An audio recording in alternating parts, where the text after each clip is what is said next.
Hoy vamos a seguir con el estudio del libro de Lucas.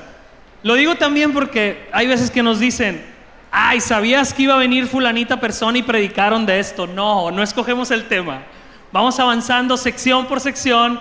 Y si tú sientes que Dios te habla algo hoy de manera muy directa, no es porque yo te conozca o porque haya dicho va a venir el fulanito de tal o fulanita, entonces vamos a predicar de eso. No, hoy toca, lo que nos quedamos la semana pasada, hoy avanzamos. Y hoy vamos a hablar de este tema: reprendiendo y perdonando. Ese es el tema del día de hoy. Me gusta mucho porque tenía mucho que no tenía esa experiencia de que salían los niños y quedaban lugares vacíos. Se ve muy bonito. Entonces les voy a invitar, vamos al capítulo 17, versos del 1 al 4. Quien vaya encontrando la porción en su Biblia se pone de pie, por favor. Mientras nuestra hermana Anaí Saldaco nos va a ayudar a leerlo aquí al frente. Se ponen de pie, por favor.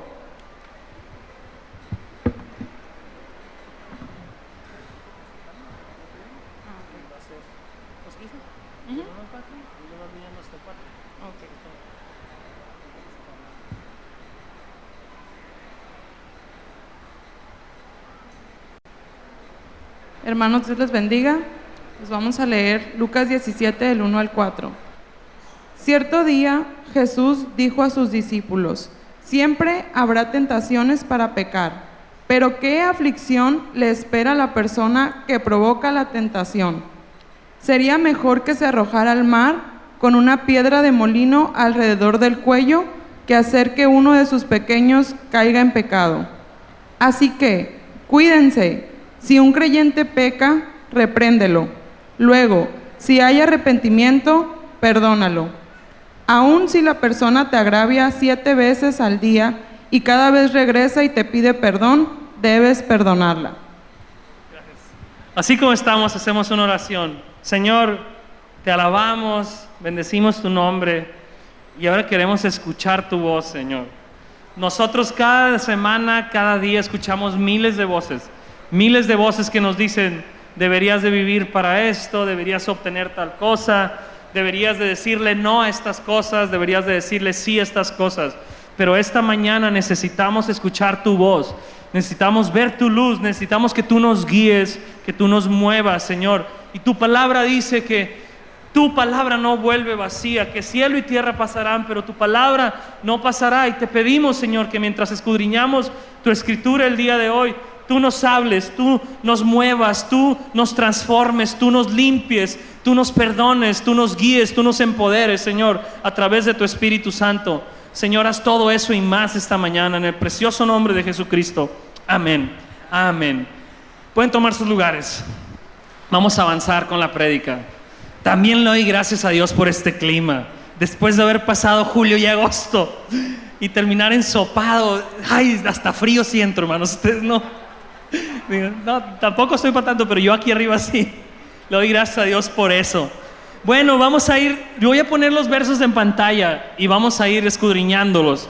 Y empezamos primero con los versos 1 y 2. Decía: cierto día Jesús dijo a sus discípulos: siempre habrá tentaciones para pecar, pero ¿qué aflicción le espera a la persona que provoca la tentación?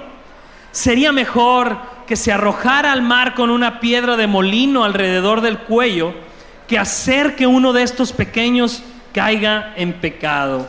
Y empieza Jesús diciendo una afirmación muy fuerte. Dice: siempre habrá tentaciones para pecar. La traducción Reina Valera, la tradicional entre nosotros, dice: imposible es que no vengan tropiezos, dice.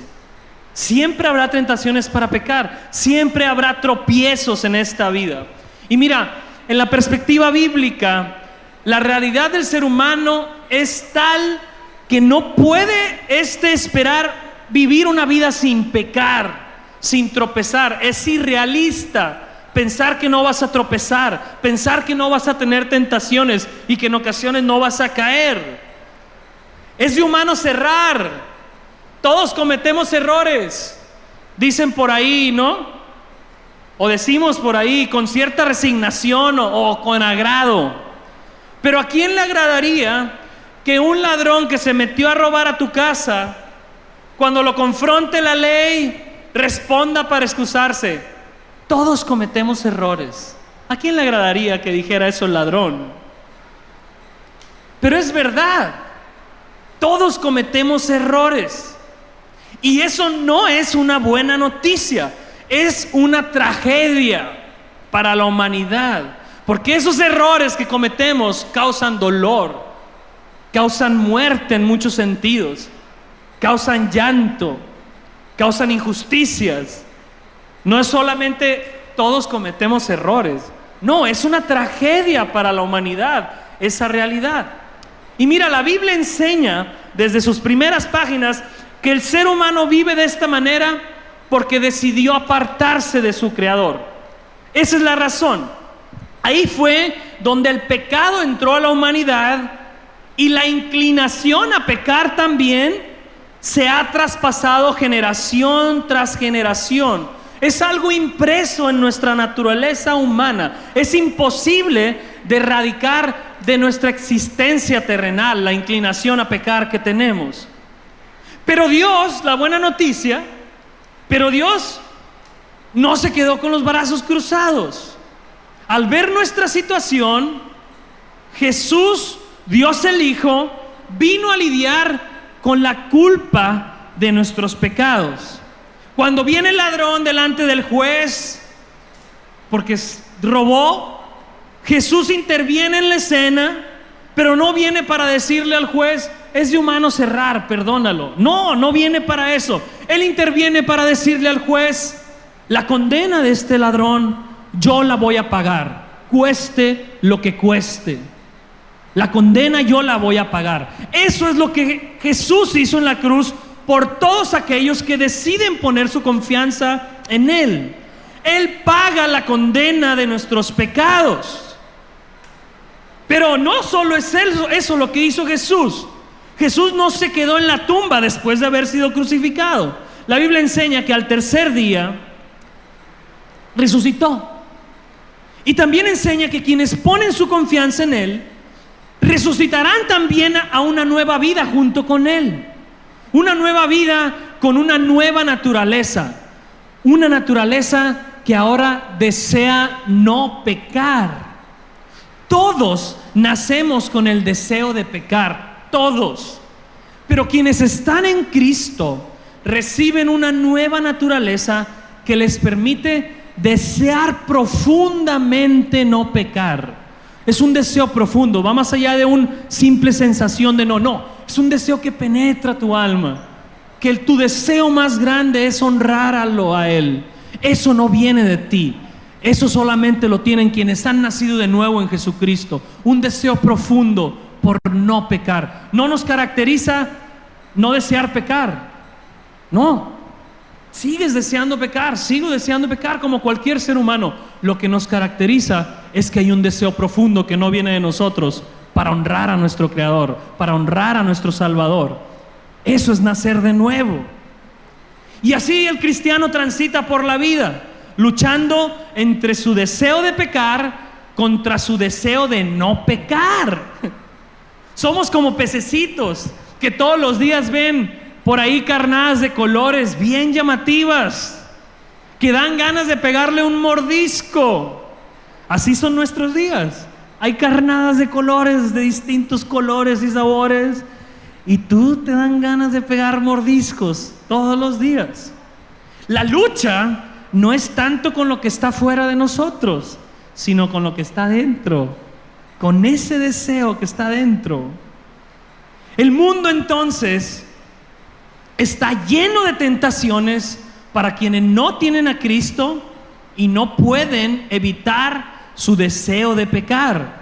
Pero también está lleno de tentaciones para quienes están en Cristo y viven en su lucha de desear pecar contra no pecar. Y es imposible que no vengan tropiezos. Es imposible que no haya tentaciones para los dos lados. Es imposible. Es imposible. Eso lo deja Jesús ya en claro. Y luego dice: pero ¿qué aflicción le espera a la persona que provoca la tentación? Otra traducción dice: los tropiezos son inevitables, pero ay de aquel que ocasiona esos tropiezos, ay de aquel que es piedra de tropiezo. Los peces, los pececitos, van a morder las carnadas, sí o sí, pero ay de aquel pececito que influye para que otros pececitos muerdan las carnadas. Vente, que hay una bien rica, vente, mira, vamos juntos. ¡Ey, ay, ay! Brilla y vamos, no pasa nada, no pasa nada. Influye para que otros muerdan junto con él esa carnada. Siempre va a haber tentaciones para pecar, pero eso no reduce la culpa de aquellos que producen las tentaciones. Y aquí Jesús quiere ser enfático en lo mucho que le disgusta que alguien haga pecar a otro, y por eso afirma esto, dice: sería mejor que se arrojara al mar con una piedra de molino alrededor del cuello que hacer que uno de estos pequeños caiga en pecado. Para entender un poquito mejor, en aquella época, yo creo que también a algunos de aquí que son de rancho les ha tocado, las piedras de molino eran estas piedras gigantescas que se usaban para moler alimentos. ¿A quién le ha tocado verlas? ¿Sí? Unas piedrotas difíciles de mover. De hecho, se podían mover solo amarradas de animales grandes como bueyes o como burros o caballos. Una sola persona no podía moverlas, eran muy pesadas. Y en este tiempo también había un castigo muy popular, pagano y perverso en este tiempo, que era que le amarraban al cuello de una persona esa piedra y la aventaban al mar para que se ahogara. Para los judíos, que eran quienes estaban escuchando estas palabras de Jesús directamente, este era un castigo horrible. Y no solo por lo maquiavélico que era el castigo, sino por el simbolismo que tenía. Fíjate, el mar para ellos, para los judíos en ese tiempo, por perspectivas de tradición de ellos, el mar representaba el paganismo, la maldad, el alejarte de Dios. Y las personas que morían ahogadas en él, con su cuerpo metido ahí sin poder sacarlo, era un representativo como morir muy alejado de Dios, morir sumido en un lugar donde ya no tiene retorno con Dios. Entonces para ellos era muy, muy fuerte ese tipo de muerte. Por eso Jesús como judío la menciona, para mostrarles la gravedad de esto. Lo que Jesús estaba diciéndole a estos discípulos judíos es que hacer que otros pequen te va a llevar a enfrentar consecuencias desastrosas con Dios, desastrosas. Y también llama la atención que Jesús dice: hacer que uno de estos pequeñitos o de estos pequeños caiga en pecado. Para Jesús, sus seguidores son sus pequeños. Es un lenguaje que refleja el cariño que Él nos tiene.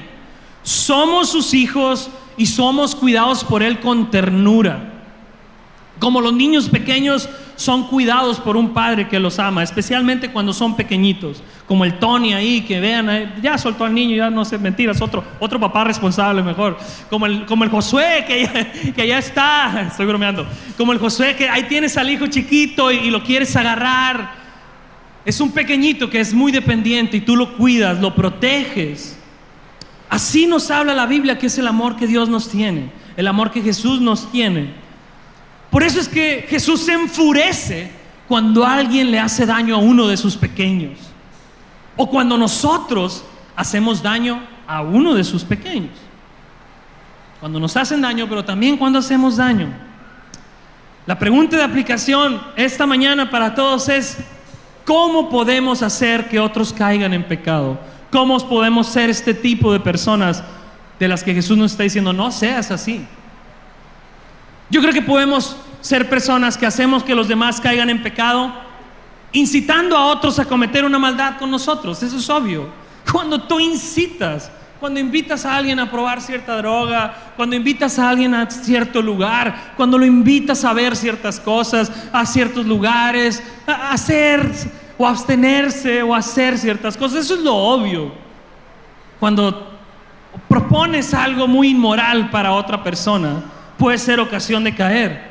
Pero a lo mejor también podemos ser ocasión de caer dando malos ejemplos o influenciando para que los demás se destrampen. Hay una frase muy coloquial que dice: cada quien su vida. Eso es mentira. Nadie puede vivir cada quien su vida. Lo que tú hagas le va a afectar a otro. Hay gente que te ama y no puedes cambiar eso. Todo lo que haces influencia en los demás. Y hay veces que somos nosotros descuidados con nuestras vidas, pero sin darnos cuenta estamos también haciendo que otros sean descuidados con sus propias vidas. Más cuando estamos en posiciones de influencia, como padres, como un amigo que te tiene en un concepto y te ve haciendo cosas y haces fácil que él también se destrampe como tú. No puedes solo vivir tu vida, es mentira. Influencias en los demás. A lo mejor también somos ocasión de caer cuando no consideramos las debilidades de los demás. La Biblia es clara al respecto, que nos convertimos en ocasión de caer cuando no somos cuidadosos con las debilidades de los otros. No sé, por ejemplo, a lo mejor hay un amigo tuyo que está saliendo del centro de rehabilitación o de Alcohólicos Anónimos y lo invitas a tomarse una botellita de cerveza con un ceviche. Para ti puede ser fácil, pero él está saliendo de eso y no lo estás tomando en cuenta. Y lo vas a hacer volver a esa vida que tanto quiere salir de ella por no considerar su debilidad. O a lo mejor se te hace fácil mencionar críticas constructivas delante de la hermanita o el hermanito que vive del chisme, ¿no? Una crítica constructiva. Y a esa crítica constructiva dio rienda suelta que el chisme se diera. Y hay muchas maneras. Tienes que saber que todos tenemos distintas debilidades. Todos. Aquí nadie es perfecto más que el pastor Héctor. Todos tenemos debilidades y debemos de aprender a ver qué debilidades tienen mis hermanos para no ser ocasión de caer para ellos. Puede ser ocasión de caer así. O a lo mejor también somos ocasión de caer cuando vivimos de una manera tan contradictoria nuestra fe que simplemente hacemos que otros no quieran saber nada de nuestro Dios. Me estás invitando a eso que tú crees, llevando una vida como la que llevas. Olvídalo. No me interesa saber de tu Dios. Podemos nosotros vivir de maneras que apartamos a la gente de Cristo, que las ahuyentamos de Él. También podemos ser ocasión de caer dando malos consejos. La verdad, cuando la gente se acerca a pedir un consejo, ora, porque es posible que un consejo tuyo desvíe a esa persona de lo que Dios tiene para ella. Ora, pídele a Dios sabiduría. Dice la Escritura que Él te la da. Pero muchas veces por ser prontos para aconsejar o para decirle algo a alguien, terminamos desviándolo. Podemos ser ocasión de caer así. También podemos ser ocasión de caer siendo el amigo o la amiga que siempre está influyendo al otro para atesorar más las cosas de este mundo que atesorar a Jesús y su reino. Podemos ser ocasión de caer. A lo mejor tu amigo está en un momento que quiere más con Dios, se lleva mucho contigo, valora tu amistad, pero resulta que llevarse contigo es no buscar a Dios para nada. Es ver qué van a comer, a dónde van a ir de vacaciones, qué van a comprar, qué serie van a ver juntos, pero Dios no está ahí. Y siempre que se junta contigo, en vez de acercarlo, lo alejas de Dios. Puede ser ocasión de caer así. ¿Cómo estamos en todo esto? ¿Estamos siendo ocasión de caer para alguien? Nuestra manera de vivir anima a los demás a dejar de pecar o anima a los demás a pecar. Nuestra manera de vivir anima a los demás a pecar o a dejar de pecar. Nuestra manera de vivir anima a los demás a acercarse a Dios o alejarse de Dios. Tenemos que replantearnos esa pregunta si queremos que Dios nos hable esta mañana. Una vez un pastor contó la historia de un anciano que se estaba muriendo y que lo llamó porque había algo que no dejaba de preocuparle antes de morir. Y cuando el pastor llegó con el anciano le dijo: fíjate que cuando yo era joven me parecía gracioso cambiar los letreros en las carreteras. Agarraba las flechas y las invertía, las cambiaba de ruta. Y dice, no sé a cuántos viajeros habré enviado a donde no querían ir, y no sé siquiera si todos ellos pudieron regresar a su camino. Y eso carcome mi conciencia, le decía. No seamos eso para los demás. No seamos herramientas para desviarlos del camino. Seamos herramientas para guiarlos por el buen camino. Vivamos preguntándonos constantemente si estamos guiando a los demás hacia lo bueno o hacia lo malo. Tomemos eso muy en serio, porque Jesús es claro que nos lo debemos tomar en serio. Debemos considerar a los demás, no solamente a nosotros mismos, a los demás. ¿A qué los estoy guiando? ¿A qué los estoy guiando? Jesús te dice, no toques, no se te ocurra desviar a uno de mis pequeños. Que se quede grabado en tu corazón. Y vamos a seguir con la lectura. Vamos a ir a los versos 3 y 4. Les recuerdo que estamos leyendo la Nueva Traducción Viviente. Y vienen los versos y dice, así que cuídense. Si un creyente peca, repréndelo. Luego, si hay arrepentimiento, perdónalo. Aun si la persona te agravia 7 veces al día y cada vez regresa y te pide perdón, debes perdonarla. Jesús ya nos dijo que es imposible que no haya fallas entre nosotros. Debemos aceptar esa realidad. Debemos moderar nuestras expectativas de qué esperar en este mundo caído. Vas a tener problemas con otras personas. Tú le vas a dar problemas a otras personas y otras personas te van a dar problemas a ti. Y sabes, aún en la iglesia va a seguirte pasando. Aquí hay personas muy problemáticas, como a muchos que me están viendo la cara. Y vas a tener problemas aquí también. Modera tus expectativas. Va a seguir habiendo fallas entre nosotros. Pero el hecho de que seamos realistas con eso y demos por hecho que habrá pecado entre nosotros, no significa que no debamos hacer nada cuando el pecado aparezca. No es resignarte, es ser realista, pero no resignarte. Por eso aquí Jesús dice, así que cuídense. Y luego procede a decirnos cómo debemos actuar cuando aparezca el pecado entre nosotros.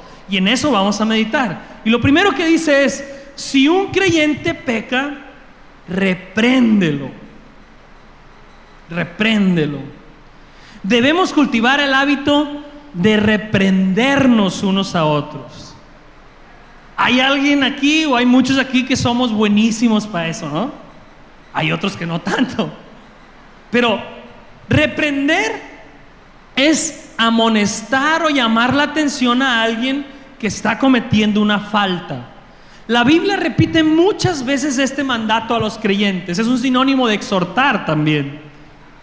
Reprender. Podríamos decir muchas cosas, pero quiero que meditemos en estas.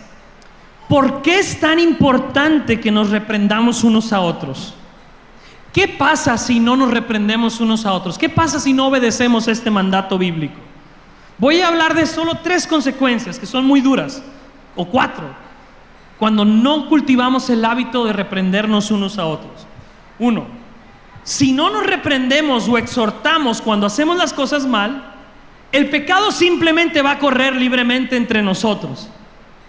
Y más que un protocolo religioso, dejar correr el pecado entre nosotros significa dejar correr el abuso, las injusticias, el dolor, la maldad, y nos va a lastimar mucho dejar correr cosas así. Por ejemplo, si descubrimos que alguien aquí nos robó o le robó a alguien, y lo sabemos muchos, y no hacemos nada al respecto, y no vamos y lo reprendemos, ahí vienen qué va a pasar. Nos va a robar a más. Va a seguir robándole a más personas por no haberlo reprendido. A lo mejor si lo reprendemos se arrepiente y Dios lo transforma, o a lo mejor se va de aquí pero ya no nos roba. Pero debemos reprenderlo. Debemos reprender al que robó y tratar de persuadirlo para que pare de pecar de esa manera. Y así con las demás faltas que veamos que salen entre nosotros. Ahora, esto no significa que vamos a llevar un registro de cada pequeña ofensa cometida contra nosotros. No falta el hermano. Ese hermano ve bien feo. Hay que reprenderlo. No falta el que lleve un registro de cada cosa, ¿no? No significa eso. Dios también nos llama a soportarnos con paciencia unos a otros. No debemos ser tan sensibles a cualquier tipo de falta. No habla bien del concepto de gracia que tenemos. Pero cuando hay pecados que te afectan de manera significativa y crees que puede afectar a otros, debes buscar a tu hermano o hermano para reprenderlo. Si no, ese mal va a correr y va a lastimar a más personas. Por eso es importante obedecer esto. Segunda consecuencia de no aplicarlo: reprender es muchas veces incómodo, pero si no lo hacemos, vamos a dañar gravemente nuestras relaciones personales. Mira, Jesús no dice aquí que cuando alguien pegue contra ti, hagas como si eso nunca hubiera pasado. No dice olvídate de eso, déjala pasar. Él dice repréndelo. Para Jesús, amar a alguien no es guardar la ofensa dentro de ti. Amar a alguien es ir y reprender y tratar de arreglar las cosas con la persona que pecó contra ti. Y eso, la mayoría de las veces, es bien incómodo. ¿Verdad que sí? A veces es bien incómodo tener que tocar esos temas difíciles entre tú y otra persona que aprecias. Y a lo mejor es la razón por la cual muchos de ustedes llevan años ignorando o pasando cosas por alto, cosas que los lastiman de personas que aprecian. Y a lo mejor ustedes creen que lo hacen porque aman la paz y la calma, y tú confundes y dices, es que también Dios quiere que vivamos en paz, por eso no lo voy a reprender. Pero ojo, con mucho amor te digo esta mañana, puede ser que la verdadera razón es que amas más la paz y la calma que a Dios y que a esa persona. Porque Dios no te manda a dejar pasar la ofensa así. Si amas a esa persona y si amas a tu Dios, vas a hacer algo por cambiar las cosas, no por dejarlas como están. Y ¿sabes qué? Si ese es tu caso, necesitas hoy arrepentirte de eso y empezar a tomar una postura diferente, incomodar si es necesario, por amor a esa persona y por amor a Dios, por amor a esa relación. Porque si no matamos al pecado en nuestra relación, el pecado acabará matando nuestra relación. Si no matamos al pecado en nuestra relación, el pecado acabará matando nuestra relación. Tristemente, esta puede ser la razón por la que muchas de nuestras relaciones ahorita están muy afectadas, al nivel de no poder restaurarse ya. Se puede en Cristo, pero a nivel de que tú ya no la quisiste restaurar, porque no quisiste tener la incomodidad de reprender y dialogar para poder construir juntos. Puede ser que sea así, por evitar la pena de hablar esas cosas que sabes que están mal. Así es que debemos recapacitar y determinarnos a reprender a las personas que amamos cuando sabemos que no están actuando bien. Cuando nos lastiman, tenemos que tomarnos esa iniciativa.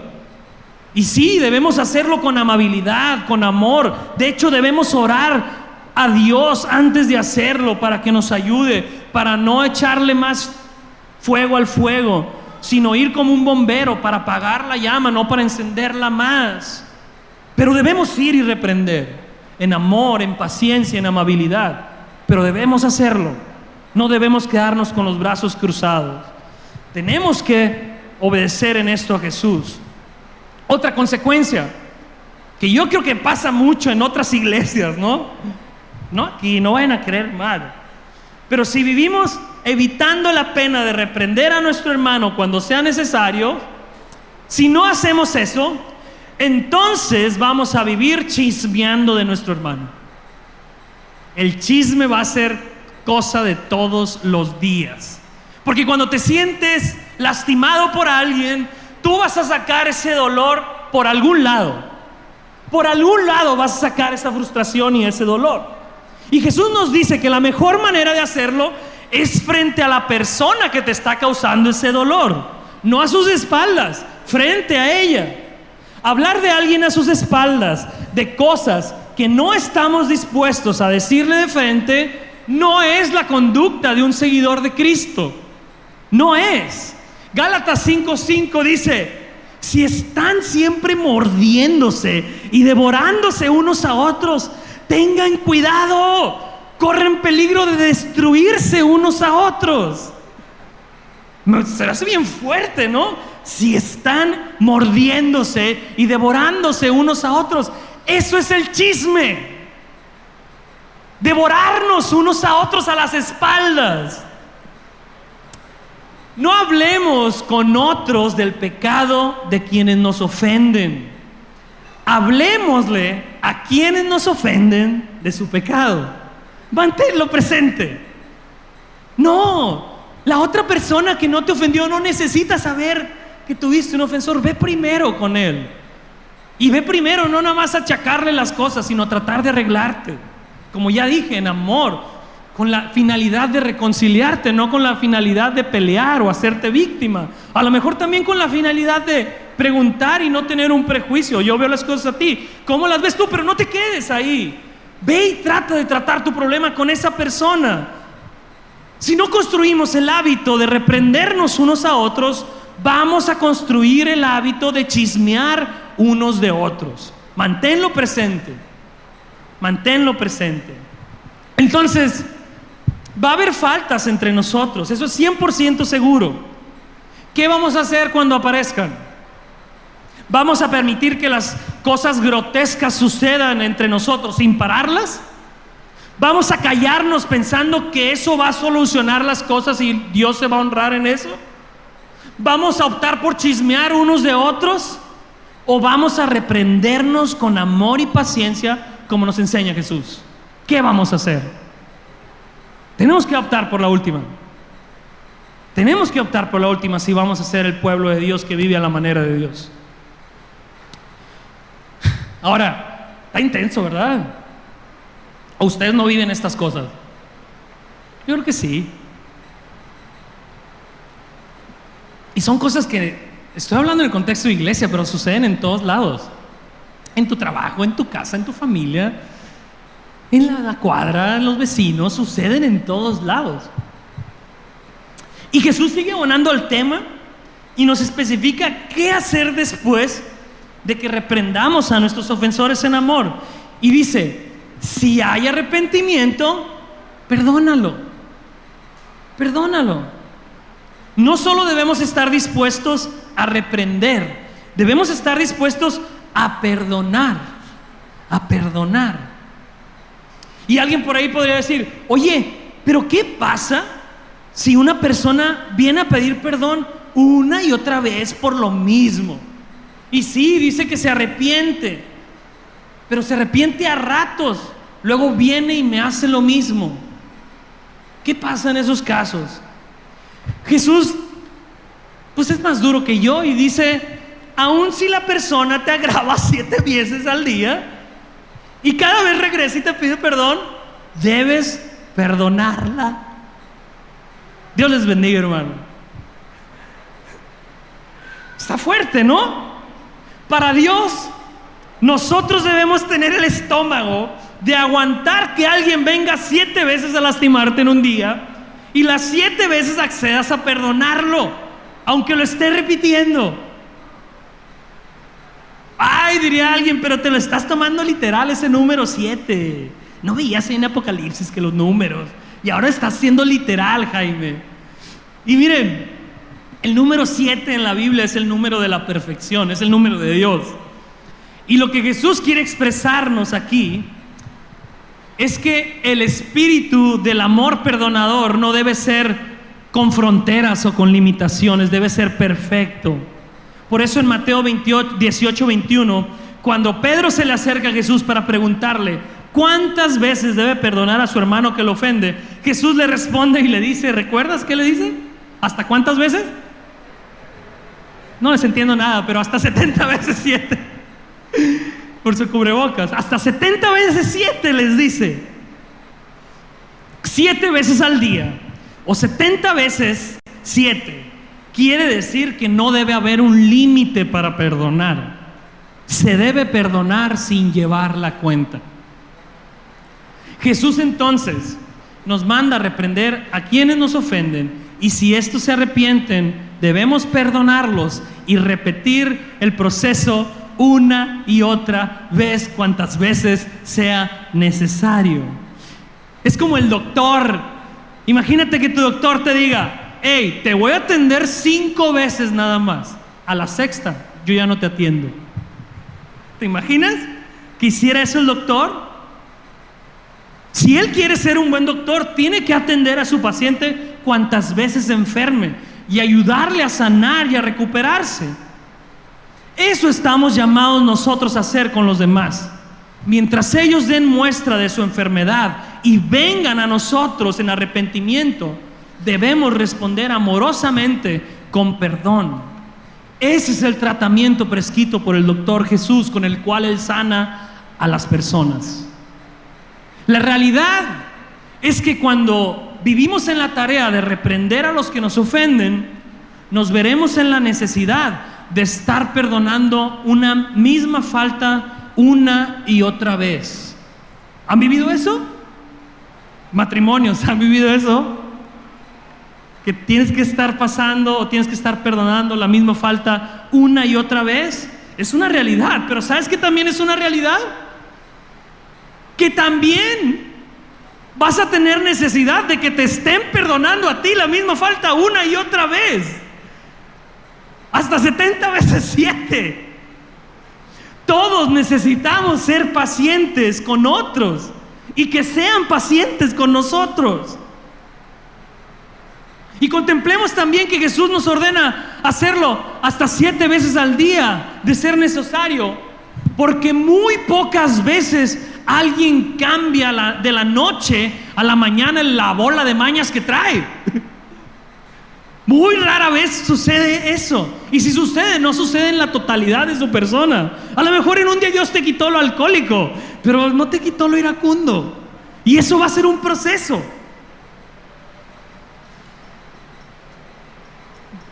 Amén.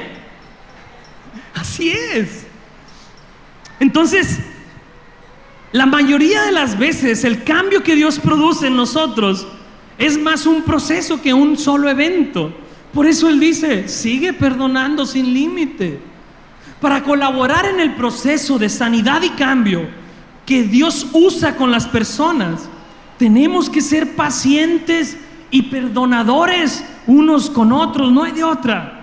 Si queremos ver el cambio que Dios hace, tenemos que tratar con paciencia, porque también sabemos que nosotros necesitamos que nos traten con paciencia. Tenemos que ser determinados a eso. Y veo la cara de muchos matrimonios y veo el mío y digo: oh, la verdad es que sí es cierto. ¿Cuántas veces mi esposa no me ha tenido que perdonar una cosa una y otra vez? Y yo a ella, y yo sé que tú también. Pero el día que soltemos ese principio divino, las cosas se van a venir para abajo. Las cosas se van a venir para abajo si no decidimos tener este espíritu perdonador. Y habrá un curioso que dice: oye, pero no me cuadra el hecho de que alguien vuelva a hacer lo mismo una y otra vez. No es señal de que no está arrepentido, de que nomás está hablando de dientes para afuera. ¿Sabes? El texto no te llama a cuestionar el arrepentimiento del otro. ¿A qué te llama el texto? No dice: cuando alguien venga y te muestre arrepentido, fíjate muy bien si no es de dientes para afuera. ¿Dice así? ¿Qué dice? Perdona. No dice que cuestiones el arrepentimiento. Sí, puede ser que su arrepentimiento no sea sincero, pasa, pero nuestro deber sigue siendo el mismo: perdonar. Pero esta persona que está luchando con el texto dice: oye, pero ¿no puede permitir el abuso vivir así? O sea, me están pidiendo que si vivo con una persona que me violenta físicamente y 7 veces al día me maltrata y casi me mata, ¿debo las 7 veces perdonarlo y permitirle que me siga maltratando? ¿Eso estás diciendo, Jaime? ¿Eso quiere decir Jesús? No. Perdonar en la Biblia no significa permitir el abuso. Perdonar significa desistir de tratar de hacer que el otro pague por lo que hizo. Eso es perdonar, pasar por alto la ofensa. Por eso en 1 Corintios 13:5 dice que el amor no toma en cuenta el mal recibido, no va apuntando me debes, no. El perdón es borrar la lista de me debes. Jesús de hecho está tan en contra de permitir los abusos que nos dice que perdonemos, pero lo dice en el contexto de también repréndanse cuando hay abusos. Él no quiere de ninguna manera que nos acostumbremos al abuso o a las ofensas, por eso nos manda a vivir reprendiendo. Si el abusador no cesa de abusar, puede haber perdón, pero es imposible que haya confianza. Y Dios no te está llamando a confiar en esa persona, te está llamando a perdonar a esa persona, que es muy diferente. Así es que si alguien está en un contexto donde está siendo abusado extremadamente y constantemente, debe reprender y debe perdonar si el abusador se arrepiente. Pero si se ve en la necesidad de marcar una distancia por seguridad o por falta de confianza, puede y debe hacerlo. Si tiene que marcar a la policía porque puede pasar algo malo en su casa, márquele a la policía. Puedes perdonar marcando a la policía para contener la maldad de otro.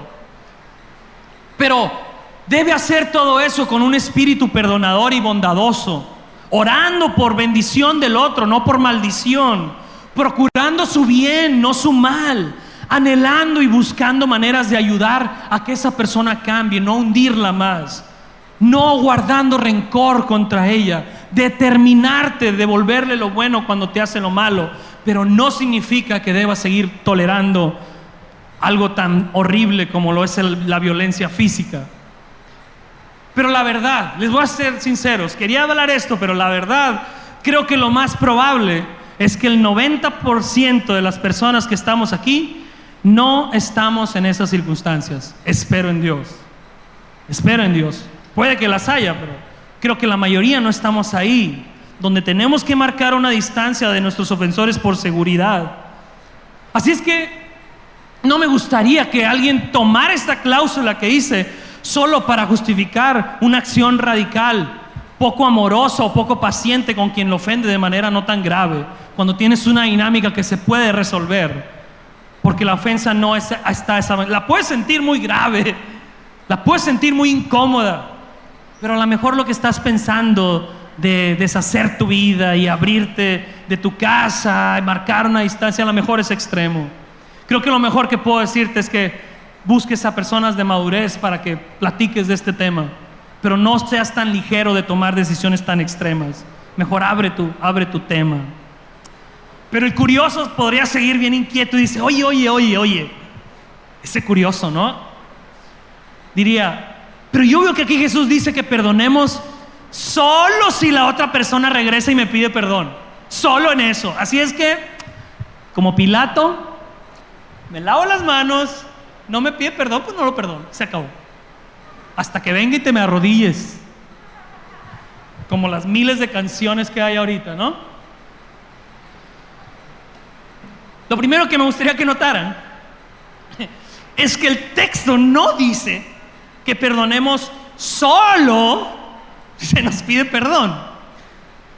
Y no es la enseñanza bíblica general tampoco la de no perdonar si no te piden perdón. Al contrario, la enseñanza bíblica es perdonar en cualquier circunstancia y cualquier hecho. El Padre Nuestro que dice, perdona ¿qué? Mis ofensas, ¿cómo? Yo perdono a los que me ofenden. No dice solo si viene y te pide perdón. Y así está toda la Biblia. Te llama a perdonar cualquier circunstancia, en cualquier hecho, sin que vengan y te pida perdón. Y la realidad es que si alguien no viene a pedirnos perdón, nosotros podemos perdonarlo. Podemos decidirle no devolver el mal y dejar en manos de Dios el asunto, deseándole el bien y orando por esa persona. Podemos hacer eso. Por eso no hay ningún verso en la Biblia que nos dé restricciones para el perdón, como perdonen a menos que, o perdonen solo si. No hay versos en la Biblia así. Y sabes, para no darle más vuelta a la hilacha al curioso mental que podemos traer. Esta es la conclusión. Solo tenemos dos alternativas cuando nos ofenden: perdonar o amargarnos la vida. No hay otra opción. No la hay. Perdonar o amargarnos la vida. Y no quiero que se malinterprete. No estoy queriendo hacer menos el daño que algunos de ustedes han recibido. Muchos de ustedes han sido víctimas de abusos y de cosas horrendas, dignos de que se despierte rabia. Pero con amor les digo esta mañana, ese no es el camino de Dios para ser sanados. El camino de Dios es el perdón. Ese es el camino de Dios. Pagar mal por mal no es el camino. Eso va a ser como echarle fuego a la gasolina. Se va a prender más, va a doler más. Si te vengas, el mal se va a hacer más grande, la ofensa se va a hacer más grande y vas a ser más infeliz y más amargado. El pagar mal por mal no es el camino. Tampoco es el camino pensar que el tiempo cura todas las heridas. No es el camino. Eso sería como dejar pasar tiempo en una herida infectada sin hacer nada. ¿Sabes qué va a pasar? Se va a expandir. Se va a expandir porque está infectada. Y lo mismo le pasa a nuestras almas cuando dejamos pasar el tiempo sin perdonar. No sana, se enferma. El tiempo no cura todas las heridas. El tiempo muchas veces enferma más las heridas. No es un texto bíblico, como dice la Biblia, el tiempo cura todas las heridas. No. No es cierto. Hace poco leí un estudio que decía, les debo la cita, pero leí un estudio que decía que cuando estás enojado con alguien, esa persona consume el 80% de tus pensamientos. 80% de tus pensamientos. 10 horas despierto, 8 horas pensando en esa persona y el odio que le tienes. ¿Te imaginas lo nocivo que es eso para tu vida? Vivir así. Muchos de ustedes saben que es vivir así y saben que es cierto. A lo mejor esa es una de las razones por las que esta mujer, Corrie ten Boom, que era una activista cristiana que ayudaba a los perseguidos por los nazis, a lo mejor esa es la razón por la que ella escribió esto. Perdonar es liberar a un prisionero y descubrir que el prisionero eras tú. Eso es perdonar. Salir de las propias cadenas que te tienen atado a ti mismo, a la que tú le has puesto la llave. Eso es perdonar. Entonces medita en eso. Debes perdonar. Y hasta aquí, lo que dijimos sobre el perdón, aunque puede sonar muy bonito, aunque lo digan cristianos, la verdad es esta: cualquier ideología puede decir lo que acabo de decir sobre el perdón. Cualquiera puede decirnos, perdona porque te conviene perdonar, porque si no te vas a amargar. Hay un montón de ideologías diciendo eso, y son cosas ciertas. Pero el motivo más fuerte que tiene el cristiano para extender perdón no es un motivo basado solo en sentirse bien uno mismo, que está bien, pero no es suficiente. El motivo supremo del cristiano para perdonar, adivinen cuál es. Efesios 4:32. Perdónense unos a otros, tal como Dios los ha perdonado a ustedes por medio de Cristo. Los cristianos perdonamos porque hemos comprendido que fuimos perdonados. Esa es nuestra razón más grande para perdonar. Quien ha sentido el perdón de Dios en Jesucristo, perdona. Simplemente no tiene cara para no perdonar. Ha comprendido que Dios le pide perdonar mucho menos que lo que le ha sido perdonado a él. Como en la parábola de los 2 deudores de Mateo 18. El deudor de poquitos de pesos no puede perdonar el 1,000,000 de pesos que le perdonaron a él. Y Jesús habla fuerte contra eso. Pero no, si tú estás en Cristo, has comprendido que lo que tú le debías a Dios es mucho más grande que lo que la otra persona te debe a ti. Por lo tanto, perdonas. Un cristiano perdona no solo para no amargarse la vida, perdona porque es lo menos que puede hacer como un acto de gratitud por tan grande perdón que ha recibido de su Salvador, perdón. Si atesoras a Cristo y estás luchando con perdonar a alguien esta mañana, por favor recuerda esto: sea lo que sea que te cueste perdonar a aquel que te ofendió, no te va a costar más de lo que le costó a Jesús perdonarte a ti. Sea lo que sea que te cueste perdonar.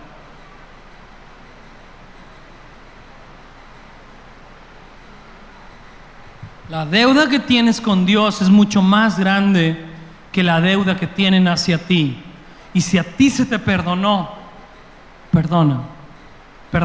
Porque si rechazas hacer eso, Jesús es más fuerte. Y en Mateo 13 creo que dice: si no perdonas, yo no te voy a perdonar. Y posiblemente esa sea la razón por la que la relación con Dios de muchos de nosotros esté obstaculizada, que sea un obstáculo, porque seguimos albergando rencor, seguimos deseando el mal del otro, seguimos sin la capacidad de poder orar por el bien del que nos maldice, y eso estorba tu relación con Dios. Debemos perdonar.